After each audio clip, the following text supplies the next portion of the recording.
What is a sand dune? I have a question. What do you think? Like divot in the ground, kind of? Or just hills of sand? Hills of sand? Say a little more. Every year, by wind? They're built by wind? As an outdoor educator, lack of access to a formal classroom can at times be a challenge when trying to connect with new groups of students on a weekly basis. However, the benefit that can be pulled from having students in spaces where they are free to directly interact with, experience, and experiment with the world around them more than makes up for the short amount of time we have together. My name is Olivia Vincent, and as someone who has been teaching out in the field for close to a decade, I have seen my fair share of unique learning environments. For this particular project, the ability to live, work, and explore Cape Cod provided the perfect backdrop for supplementing students' understanding of erosion, weathering, and at a larger scale, how humans interface with their environment. After reading through articles in the National Geographic Erosion Resource Library, it became clear that this topic was the perfect stepping stone to allow students to develop their attitudes, test their skills, and bolster their knowledge of our changing planet. By experimenting with the flow of water through sand, students were encouraged to observe, hypothesize, and test their models in order to more fully connect facts they learned in the classroom with tangible, self-developed results.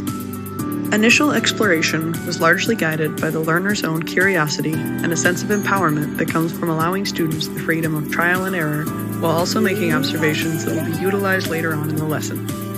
This initial exploration also set the stage for the importance of collaboration and communication as students began brainstorming in small groups to create streams that they believed would have the most interesting final results. Do you guys have hypotheses? What do you think is going to happen?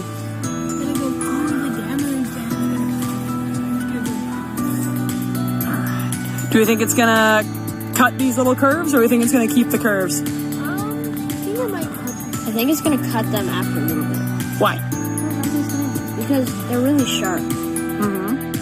As the students developed and changed their models, we were able to discuss the similarities and differences between landforms they're already familiar with, whether that be as simple as a local sledding hill or as distant as the Nile River Delta. Due to the ever-present relationship between land, water, and people, the intuitive connections being made on the local, regional, and global scales were already inherent in how participants related to the activity.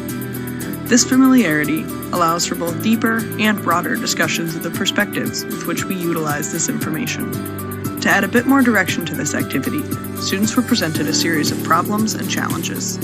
Our first puzzle began with each student being given a red and a green bead, intended to represent houses and other types of potential developments.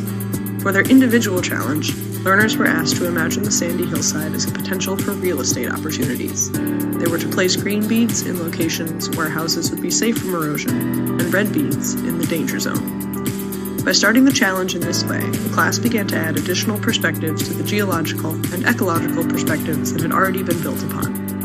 After providing observation-based evidence as to why students selected particular areas for their houses, it was easy to shift the conversation towards economic and cultural considerations, especially with regards to areas most vulnerable to the effects of climate change, such as sea level rise and increased rainfall. How is that gonna protect it? So it can't break. Yeah, because the water has to go up it over.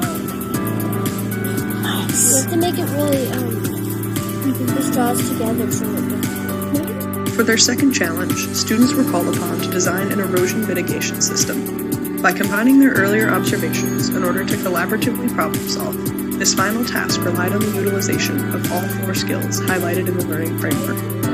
After their designs were tested and the results of the experiment analyzed, students were also asked to retain as many observations as possible about what they saw, experienced, and built during this lesson in preparation for comparing and contrasting with observations during our off-site trip to the beach. As an educator without a classroom or permanent group of students, assessing impact has less to do with acquisition of specific knowledge and everything to do with the acquisition of tools with which to attain that knowledge.